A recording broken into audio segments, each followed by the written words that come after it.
Nas flores do jardim de Margarida, Maria Esperança nasceu, quebra nos espinhos da vida.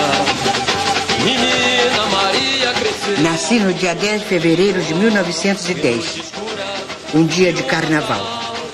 Não sei se segunda ou terça. Sei que era carnaval porque minha mãe sempre falava.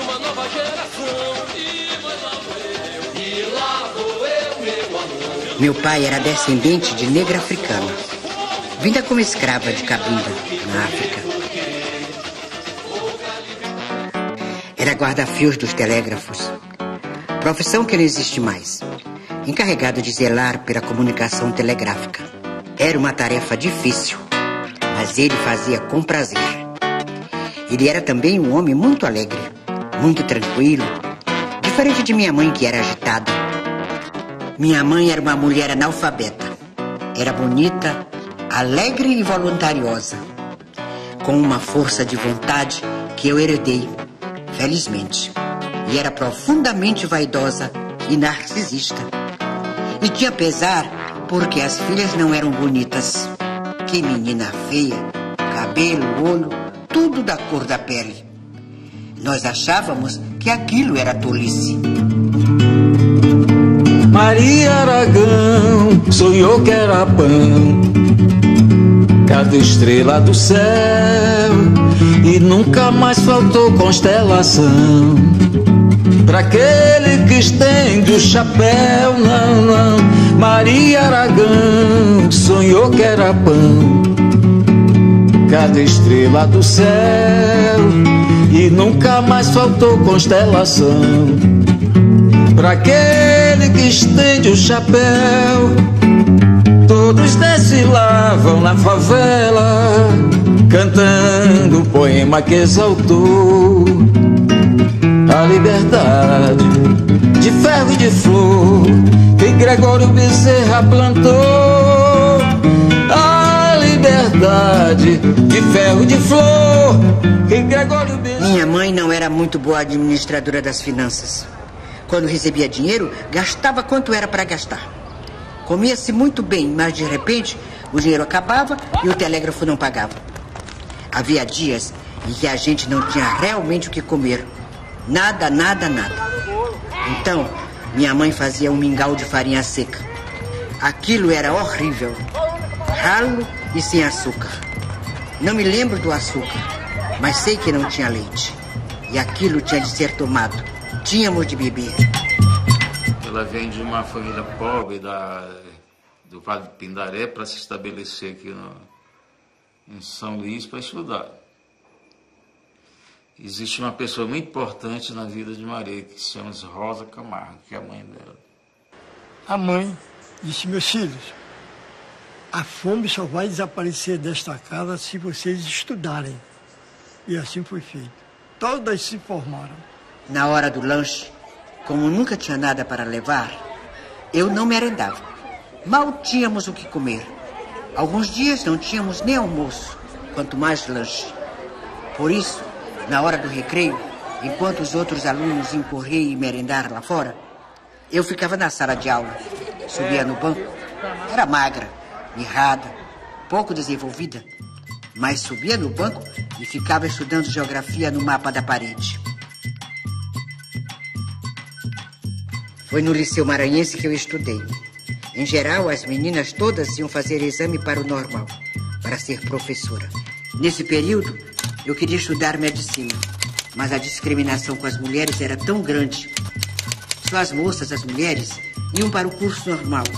E esse curso não dava direito a se fazer vestibular, a se fazer o curso superior. O curso normal e o ginasial tinham 2 currículos diferentes. Mas veio uma lei permitindo que todos aqueles que tivessem feito 17 anos poderiam fazer o curso ginasial em 2 anos. Na época era chamado Artigo 91. Hoje é supletivo.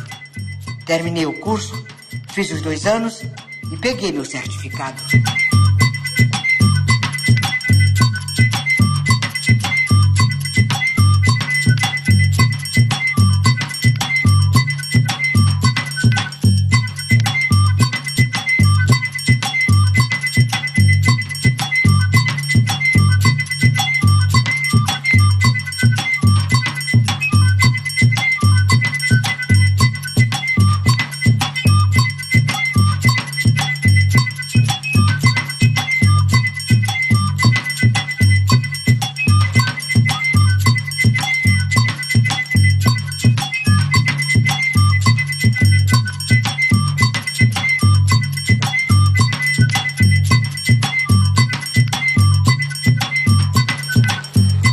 Cheguei ao Rio em meados de julho de 1934.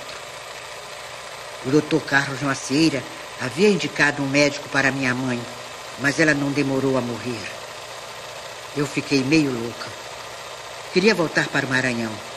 Tinha perdido a perspectiva. Mas meu irmão disse: você não é turista. Não quer estudar medicina? Então está na hora de fazer isso. Eu fiquei. Muitos alunos, 100 e tantos homens, 8 ou 11 mulheres. O curso foi muito difícil para mim porque eu precisava trabalhar, por isso continuei dando as aulas particulares. Nesse período, chegaram ao Rio de Janeiro maranhenses que eram comunistas e ficaram na Ilha Grande. Eles foram para a mesma pensão em que eu estava hospedada, de uma maranhense que a gente chamava de Dona Quili. Seu nome era Clementina. O grupo de maranhenses chegou lá, todos sebentos, infelizes, sujos, doentes. Como estudante de medicina, eu os ajudava levando ao hospital e pedindo aos professores que os examinassem, requisitassem exames, dessem remédios. E meus professores ajudavam nisso. Alguns eram meus amigos. Eles ficaram muito amigos, né? E Maria, mesmo assim, mesmo sabendo da militância deles, etc., não se envolveu nem se sensibilizou nesse aspecto. Isso era em 36, 37, por aí. Eu nasci em 39. E a filha dela, Clarice, nasceu em 40. Eu nasci em dezembro de 39 e Clarice, a filha de Maria, nasceu em março de 40. Então, quando nós éramos pequenos, disse que meu pai e Maria nos levavam para os parques para brincar. É lógico que eu não me lembro, que eu devia ter 1 ano de idade. Engravidei e disse: vou ter esse filho. Engordei muito e tive a filha em março. Estava no último ano da faculdade. Minha filha tinha então 2 anos. Ela era uma graça, inteligente, uma criança bonita. O nome dela era Clarice. De repente, já no fim do ano, houve uma epidemia de disenteria bacilar, uma doença grave, mais ou menos facilmente tratável hoje. Houve muitos casos fatais, inclusive minha filha. Depois da morte da minha filha, eu fiquei bloqueada. Não conseguia mais trabalhar com crianças. Foi uma das coisas mais brutais que aconteceu em minha vida. Eu tinha perdido uma das coisas que sempre preservei: a paixão pela vida, a alegria de viver. Fui para o Hospital Miguel Couto, fiz ginecologia, fui refazer o curso de clínica. Comecei a melhorar pelo contato que eu tinha com as pessoas que iam lá, com os internos. Quem ia ao hospital era gente do morro, gente da periferia, gente pobre. E eu comecei a me interessar pelos problemas das pessoas. Como sempre me interessei pelos problemas alheios, sobretudo os de pobreza, de fome, de miséria, de falta de assistência. Então, eu tinha muito interesse por essas pessoas e procurava ajudá-las. E uma colega médica a convidou para assistirem o Prestes, que tinha sido iniciado, tinha vindo da Europa. Aí a Maria, de começo, se influenciou pelas palavras do Prestes. Sentiu que realmente era um homem que postulava pelos direitos da classe trabalhadora. E ele dizia: sou comunista, falo em nome do Partido Comunista. Eu pensei: mas esse homem esteve preso 9 anos porque era comunista e sai dizendo que é comunista, berrando perante toda essa multidão que é comunista. Deve ter a polícia aí também. E ele fica gritando que é comunista. Eu ficava me perguntando: que diabo é ser comunista? Mas ia achando que só podia ser coisa muito séria, porque ele só falou no interesse do povo. Ele também estava interessado, como eu, nos problemas do povo. E quem fala em povo, fala em miséria, fala em fome, fala em todas essas coisas que eu sempre soube. Eu decidi. Vou entrar para o partido desse homem. O partido foi criado em 25 de março de 1922. O Partido Comunista Brasileiro. Entre os quais havia Astor Agildo Pereira, havia o de Pernambuco, o Cristiano Machado, o Cristiano Cordeiro, de Pernambuco. Dos intelectuais havia o Astor Agildo Pereira, que se uniu aos operários, sapateiros, alfaiates, e criou esse Partido Comunista no Brasil em 22, inspirado na Revolução Soviética de 1917. E o que acontece? Mas aí o Prestes não entra logo no partido, não. O Prestes vai estar no partido depois que ele está na Bolívia e que Astor Agildo Pereira procura ele e começa a dar livros para ele. Quando o Prestes volta, é que o Prestes vai para o Partido Comunista Brasileiro. O Prestes, sentindo, certamente, na pessoa dela, uma pessoa convicta, capacitada e preparada para essa tarefa, mandou ela para o Maranhão para dirigir o Partido Comunista. E ela veio.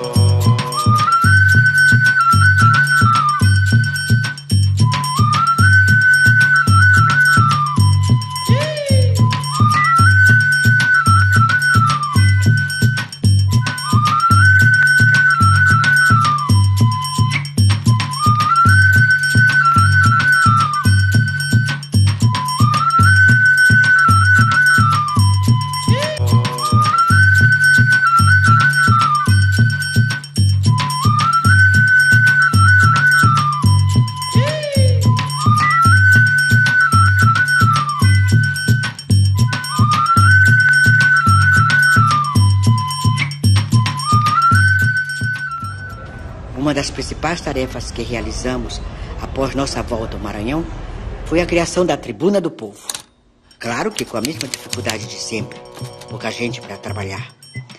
Eu própria era diretora, redatora, secretária, era uma coisa louca. Ao mesmo tempo que a gente ia para a porta das fábricas vender, aproveitávamos para colher informações, denúncias ou material para reportagens. Pois quando havia alguma coisa de mais sério, a gente pedia para as pessoas irem à redação à noite para fazer o trabalho melhor. Vinham também notícias do interior, principalmente denúncias de conflitos de terra. O que a Maria Aragão consegue ter é um conhecimento a mais, né?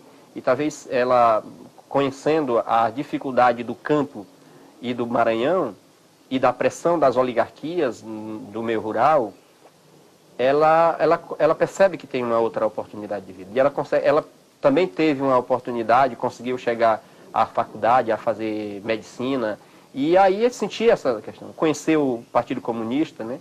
Conheceu os princípios do Partido Comunista, e aí ser uma mulher muito humana, né?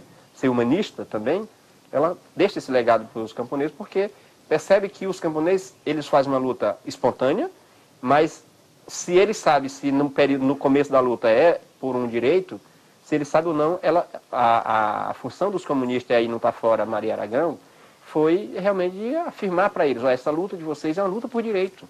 Cometi um erro de me expor muito quando voltei para o Maranhão. Tal fato assolou a reação contra mim, particularmente o clero. Os padres me atacavam furiosamente. Diziam, chegou aí uma Dona Maria. Ela não é médica, é uma prostituta.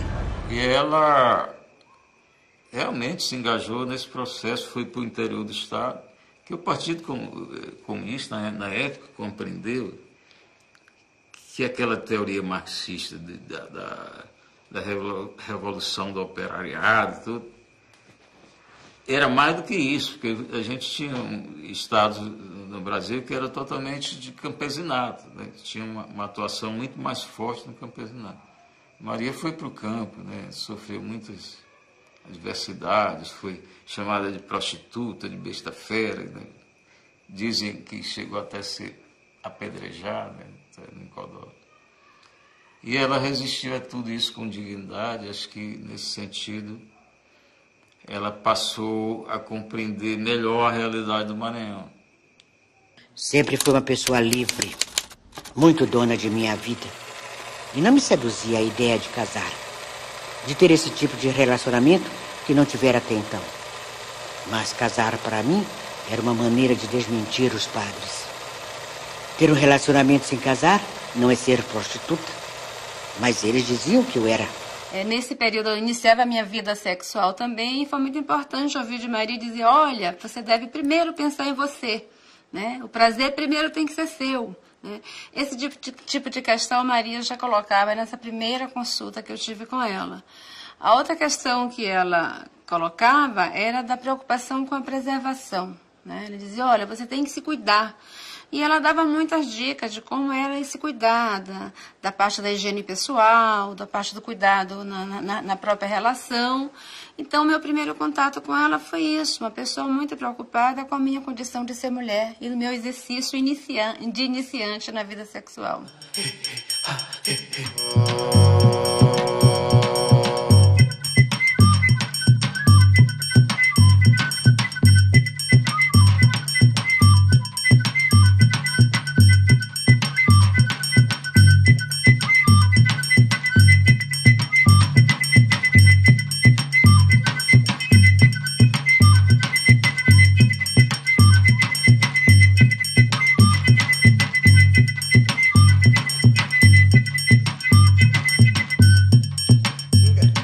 Período de grande atividade política. O partido resolveu fazer um congresso de trabalhadores. Não apenas de trabalhadores da cidade, mas também do campo. Nessa época, havíamos organizado a Associação dos Trabalhadores Agrícolas do Maranhão, a ATAM. Eu trabalhei muito nisso.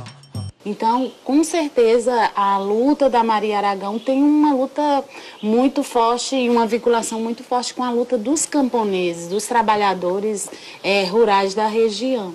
Então, ela com certeza tem a sua importância também na luta pela terra, na luta do campo. O período, né, de militância da Maria Aragão, ela enfrentou uma das oligarquias, né, que perpetuou muito tempo no Maranhão, que foi a oligarquia de Vitorino Freire, em plena ditadura. Né? Ele era um ditador e reprimiu muita gente, muitos lutadores na região, inclusive a Maria Aragão. Já estamos no início dos anos 50. Há uma convulsão social em 51 em São Luís, a oposição forte ao vitorinismo, que era o cacique, o oligarca da época, que tentava impor a posse do governador Eugênio de Barros, que não havia sido eleito. O eleito, Sato Belo, havia morrido entre a eleição e a posse. Então o tribunal mandou dar posse ao derrotado. E houve uma convulsão social em São Luís durante meses. Né? E Maria, naquele seu empolgamento, explicava para o povo qual era a posição da classe dominante, que eram verdadeiros inimigos dos interesses populares. E isso ficou gravado na mente da população.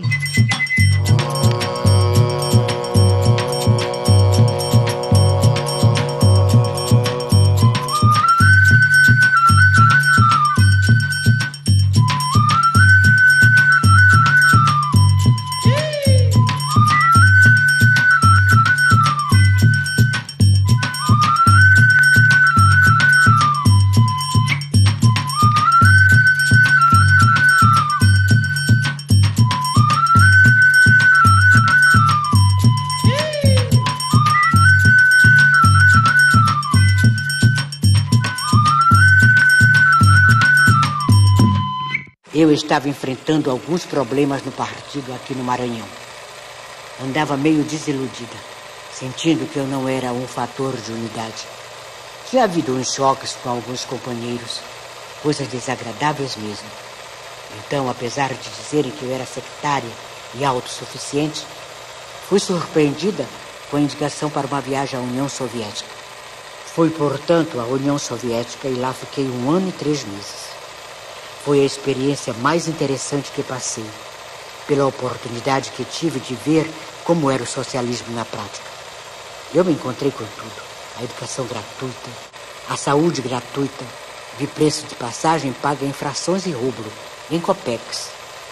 Vi um povo alegre, enquanto diziam que o russo era triste. Um povo que cantava e dançava na rua, que bebia muito. Tudo isso me incentivava a continuar lutando pelo socialismo. Desde 1963 eu estava trabalhando no Centro de Saúde do Anil, como serviços prestados, sem vínculo empregatício. O secretário de Saúde, Dr. Josélio Carvalho Branco, mandou me chamar e propôs que eu assumisse a direção do posto de saúde.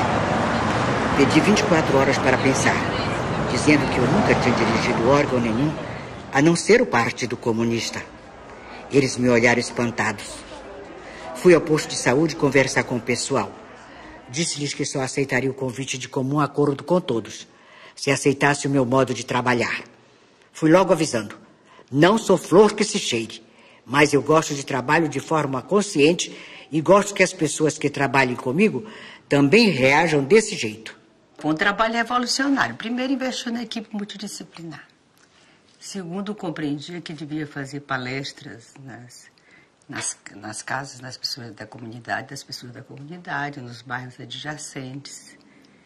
E com isso estava sempre frisando, né, que era a falta de saneamento básico, que era a causa, de fato, das doenças, né? E no seu rastro, a organização de grupos, associações, fez um trabalho espetacular. O golpe militar de 1964 foi uma surpresa terrível para o partido. Fez com que todos ficássemos atônitos, sem saber o que fazer. O que se esperava era justamente o contrário, que as forças progressistas vencessem as reacionárias. As notícias que tínhamos vinham pelas ondas da Rádio Marinquiveira, do Rio de Janeiro, e eram sempre animadoras. Não nos preparamos para enfrentar o golpe. A reação aqui esperava que eu fugisse após o golpe. Não me prenderam logo no primeiro dia. Minha casa estava cercada. De lá eu vi os policiais. O meu primeiro contato com Maria Aragão ocorreu no quartel da Polícia Militar do Maranhão, de onde meu pai era sargento da banda de música. E a Maria se encontrava presa. E habitualmente eu ia com meu pai para lá para o quartel, e numa dessas ocasiões eu me deparei com uma senhora já idosa sendo levada por 2 ou 3 policiais militares armados. E aquilo me chamou a atenção. Aí meu pai me falou o seguinte, que aquilo se tratava de uma mulher, uma política, que era comunista e que estava presa no quartel da Polícia Militar. E eu me passei a interessar, eu olhei, vi a Maria, e eu percebi o seguinte, que não havia aquela força coercitiva levando Maria.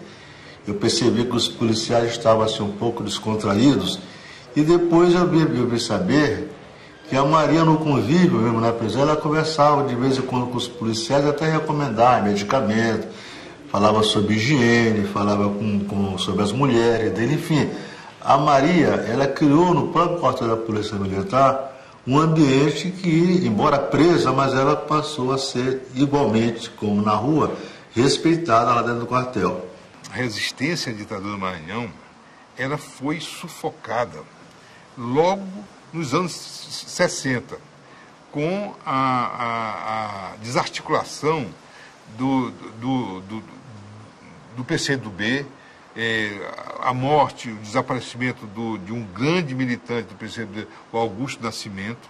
Ela foi desarticulada com a repressão violenta contra os trabalhadores no Vale do Pindaré, nos anos, finais dos anos 60, no governo, quando Sarney era governador do Estado. Havia setores do PCB ligados a Maria e setores do PCdoB liderados pelo José Augusto Moschel, mas muito tímidos, porque a repressão era muito grande no Maranhão. E, por outro lado, as lutas em defesa da terra, essa luta, sobretudo no Vale do Pindaré, no Mearim, ela nunca parou, mas sem uma direção direta dos partidos de esquerda.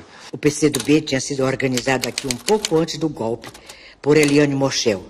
Ela quis me levar, mas, logicamente, eu reagi.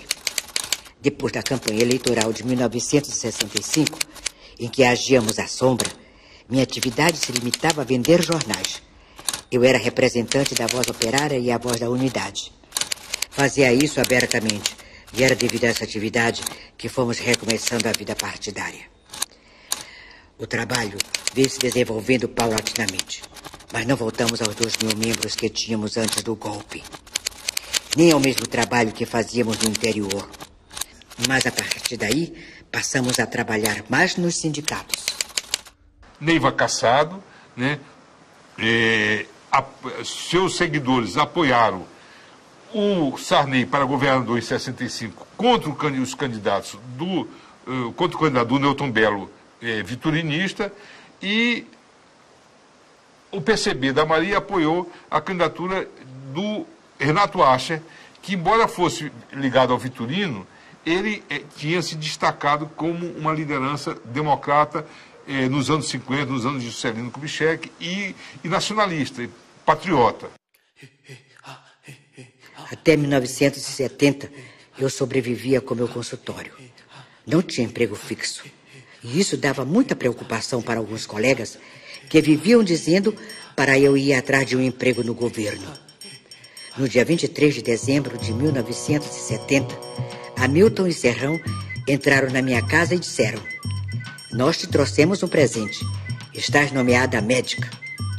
Comecei a trabalhar como médica do Estado.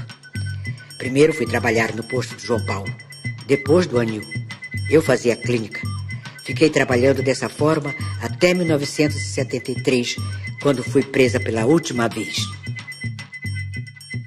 Ela foi contratada como médica numa situação em que a sobrevivência pessoal dela estava em risco, que amigos dela de esquerda conseguiram um posto de médica num centro de saúde de um bairro de periferia.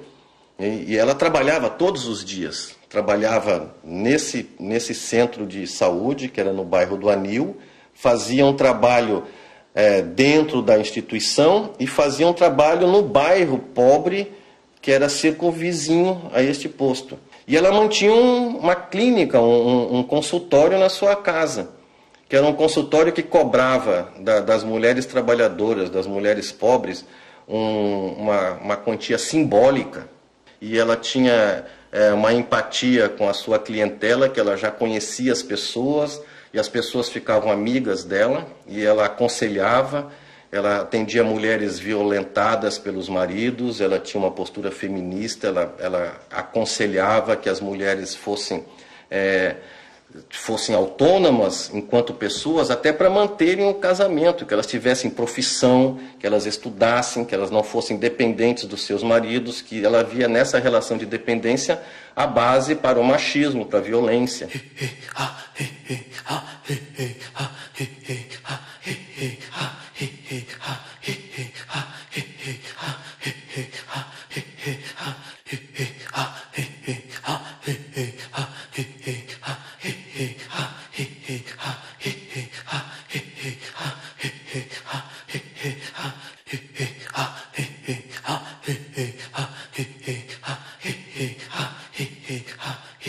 Eu conheci Maria, antes de conhecer a pessoa, eu conheci a fama, porque quando eu comecei a ouvir falar no nome de Maria Aragão, ela estava presa numa situação completamente absurda. Ela tinha sido presa pela ditadura militar e tinha cumprido a sua pena.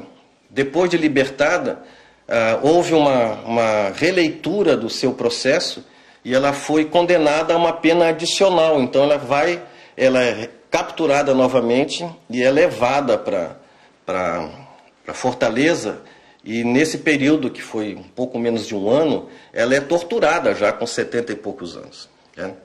Quando voltou, nenhuma repartição queria aceitá-la por ser do partido. E o Dino então disse: não, eu levo a Maria comigo lá para Aldenora Belo. Ela veio para cá. E também ela sempre lutou no combate do câncer. E ela veio para cá mesmo, o Dino convidou, porque ela participava dessa luta do combate ao câncer. E até o momento nós também participamos de combate ao câncer, que é um hospital de referência, que é de câncer do Maranhão. Mas 8 de março, ele nasceu, eu não diria que foi como um contraponto ou como uma oposição às mulheres da ilha, mas eu diria que foi como uma forma de mostrar uma outra tendência de organização de mulheres, né? E era uma tendência, um grupo mais ligado, eu diria ligado mais à tendência partidária, né? E embora Maria não colocasse isso verbalmente, nem as outras militantes, mas eu via o 8 de março como um grupo ligado à instância dos partidos e que pregava a organização das mulheres muito mais no sentido de fortalecimento dessa relação mais partidária, né? Ela também foi responsável pela criação da Associação de Mulheres Médicas, onde ela leva para essa associação o discurso da saúde da mulher. E ela deu uma contribuição enorme para a formação de médica com uma postura mais política sobre o que é um ser mulher dentro do mundo onde a medicina sempre via a mulher como um sujeito neutro, sem corpo, sem alma, né? Nós criamos com muita força o Comitê Brasileiro de Anistia, Seção do Maranhão. E nós éramos criticados, ironizados, porque colocávamos as bandeiras da convocação da Assembleia Ampla, de uma Assembleia Nacional Ampla, da Anistia Ampla Geral e Restrita, da convocação de uma Assembleia Nacional Constituinte, e as pessoas diziam que aquilo não dava voto. E a nossa bandeira de luta era uma bandeira clara, pão, terra e liberdade. E isso teve uma resposta popular muito grande, e foi fundamental para a reorganização das forças democráticas de esquerda no Maranhão a partir do final dos anos 70 e por toda a luta dos anos 80. Esse é o reencontro, digamos assim, da Maria na campanha de 78, na nossa campanha e na campanha pela anistia e na campanha e na denúncia da meia passagem, na luta pela meia passagem, a Maria retomou os seus momentos de glória de militância. E assim, os anos 80 foram anos de militância forte da Maria. Foi ano de rejuvenescimento da Maria. A Maria, logo em seguida, depois do Comitê Brasileiro pela Anistia, nós conseguimos a anistia já em 80, né, 79, 80, né?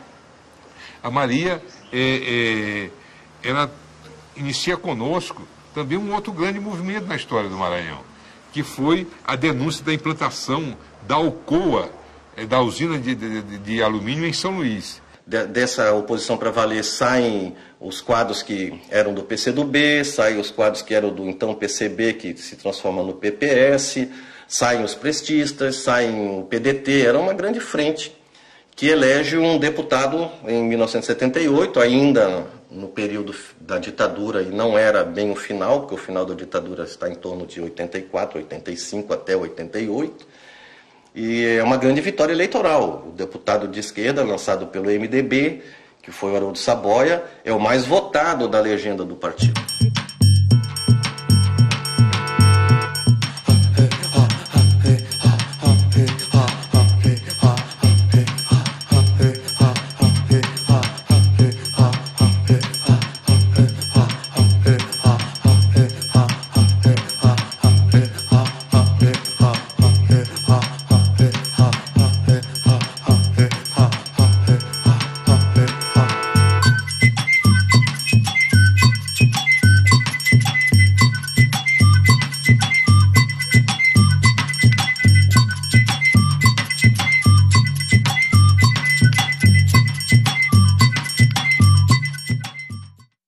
As divergências continuaram.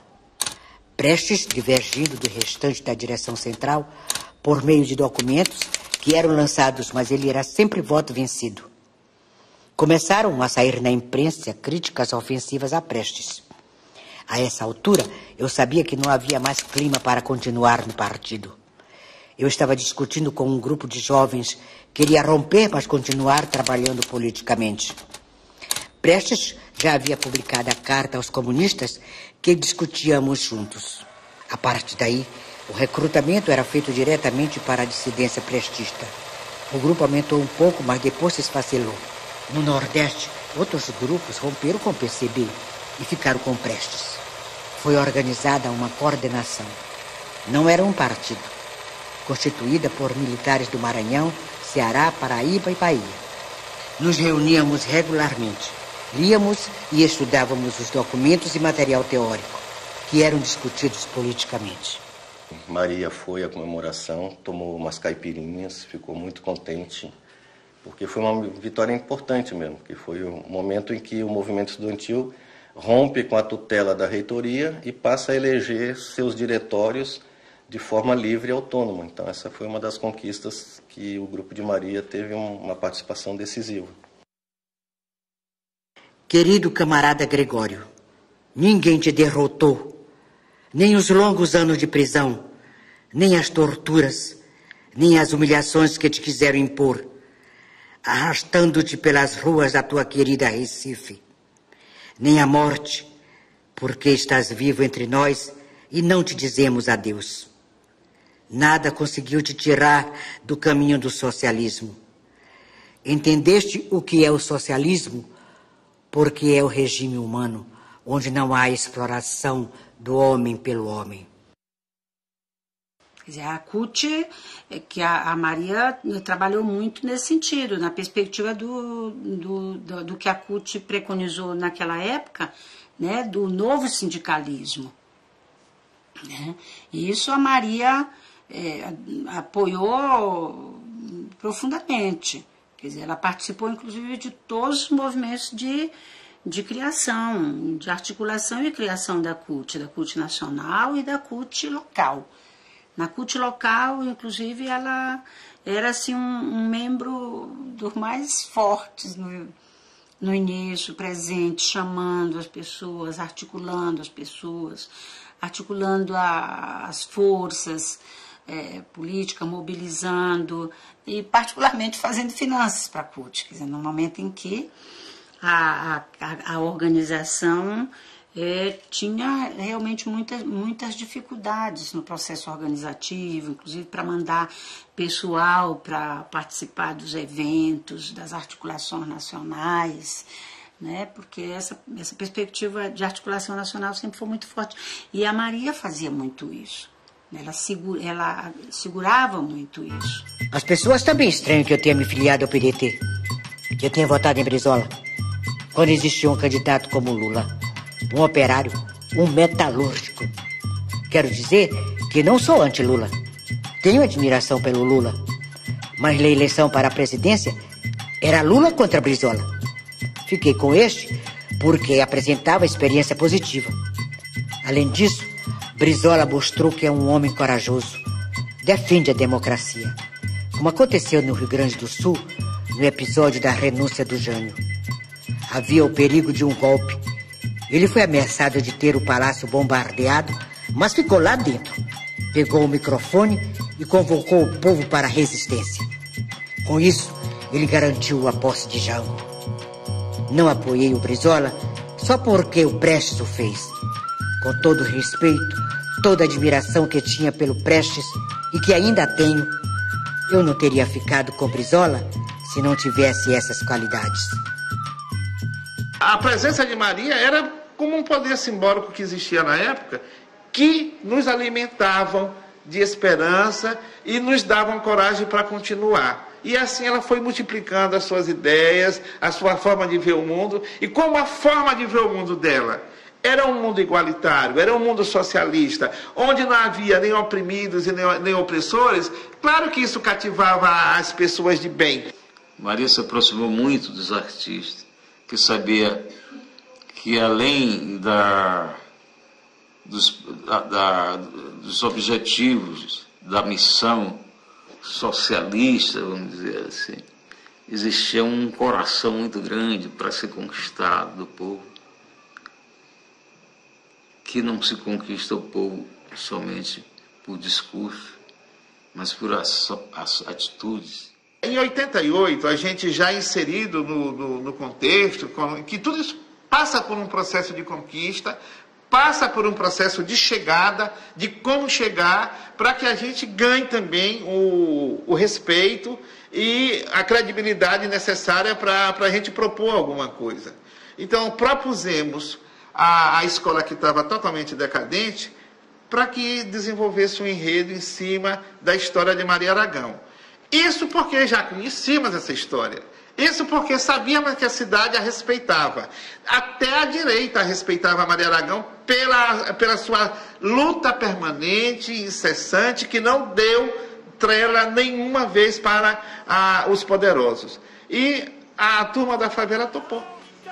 Quando isso topou, aí a gente teve que se organizar para fazer um belo roteiro, um belo enredo, que denominamos de O Sonho de Maria. Maria, esperança nasceu, nasceu, quebrando o jeitinho da firma.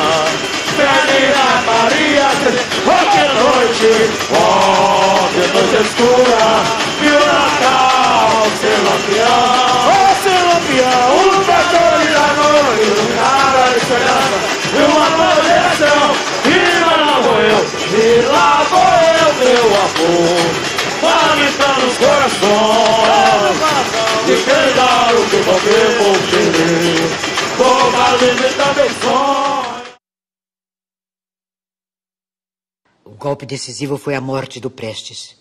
Foi uma coisa doída, magoada. Foi um prejuízo muito grande porque em torno dele nós estávamos unidos.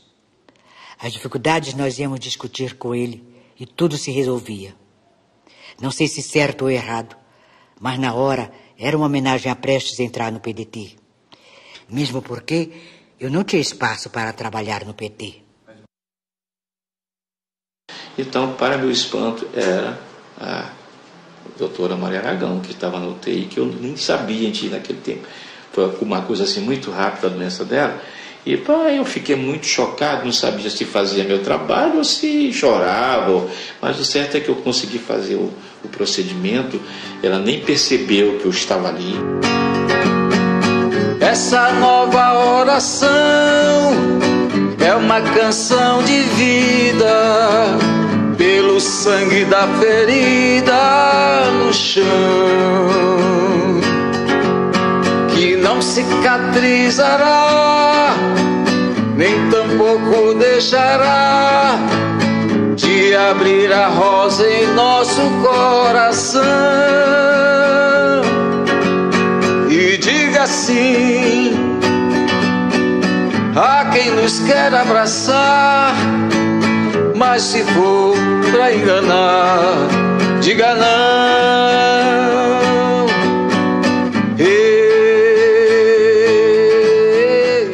Quando ela morre, aí isso foi respeitado pela família, não houve cerimônia religiosa. As pessoas que eram amigas de Maria, que tinham religião, puderam rezar e tal, mas não houve um evento religioso. E ela é velada na Assembleia Legislativa por uma razão muito simples, porque ela tinha sido, em vida, homenageada pela Assembleia Legislativa com uma distinção pela contribuição dela à cidadania.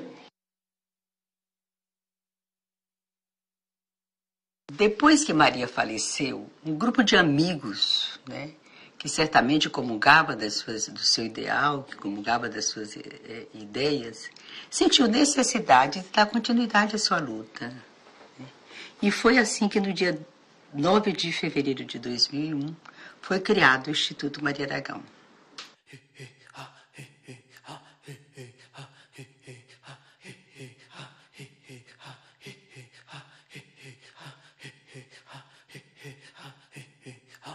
O Instituto nasce, é o Instituto Maria Aragão, né? Que ele nasce com essa perspectiva, com esse projeto, quer dizer, é ao mesmo tempo uma homenagem, evidentemente, né?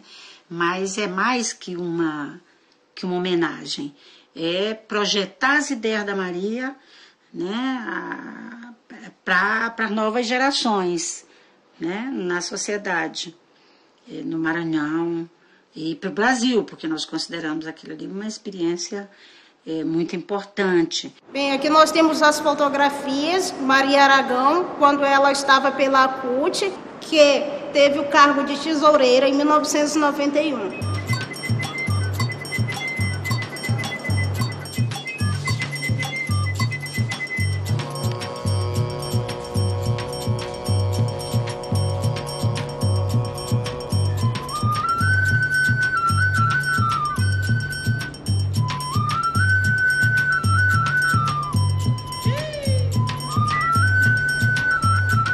Então, a Maria Aragão, ela é uma simbologia muito forte nos nossos cursos de formação, nos nossos processos de formação, e é uma das nossas homenageadas. Nós temos um centro de formação numa região marcada pela luta camponesa, né, pela revolta da Balaiada, que o centro de formação traz o nome de Maria Aragão em sua homenagem. A lição de vida de que, para você levar suas ideias, você tem que enfrentar toda sorte de adversidade. Até mesmo o isolamento social, a discriminação. A Maria deu essa lição, né? E mostrar que a história tem fluxo e refluxo, né? Mas que o povo sempre avança. A história da vida de Maria Aragão é muito importante no nosso contexto, né, sociopolítico, cultural. Eu diria até, não só do Maranhão, mas do Brasil, porque Maria realmente foi uma pessoa à frente do seu tempo. E ela deixou um legado muito importante de que a gente precisa lutar, precisa ir buscar as condições de dignidade, que a gente precisa ter coragem, ter resistência, ter coerência, ter ética.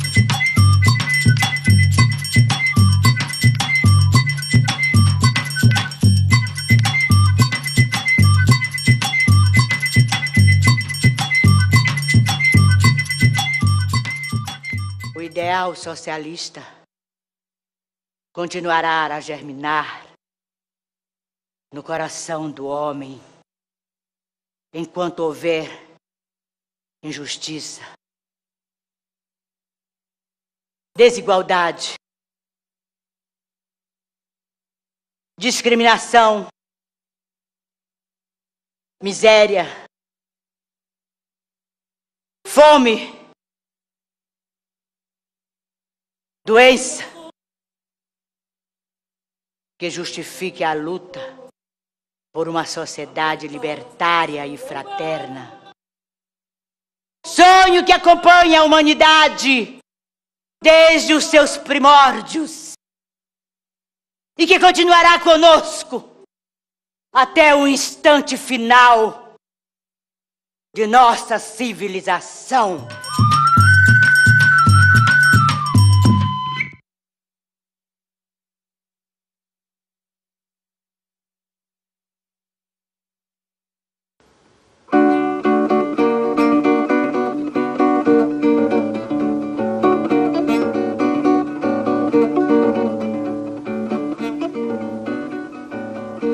Maria Aragão sonhou que era pão, cada estrela no céu, e nunca mais faltou constelação.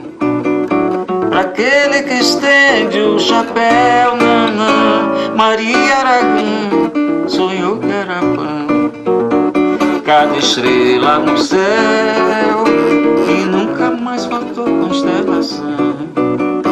Pra aquele que estende o chapéu, todos desfilavam na favela, cantando o poema que exaltou a liberdade de ferro e de flor que Gregório Bezerra plantou. A liberdade de ferro e de flor que Gregório Bezerra plantou. São Jorge era seu mestre, Luiz Carlos Prestes matando o dragão. Mas a luta de Maria, bem maior que a utopia, foi um caso de paixão. E o povo da avenida fez o carnaval da vida, repetindo o seu refrão. No céu, Dedê, Dedê é orixá, a boca é livre, tem feijão, eu vou pra lá. No céu, Dedê, Dedê é orixá, a boca é livre, tem feijão, eu vou pra lá. Maria Aragão sonhou que era pão, cada estrela no céu, e nunca mais faltou constelação. pra aquele que estende o chapéu. Maria Aragão sonhou que era pão, cada estrela no céu, e nunca mais faltou constelação pra aquele que estende o chapéu. Todos desfilavam na favela, cantando um poema que exaltou a liberdade de ferro e de flor que Gregório Bezerra plantou. A liberdade de ferro e de flor que Gregório Bezerra plantou. São Jorge era seu mestre, Luiz Carlos Prestes matando o dragão.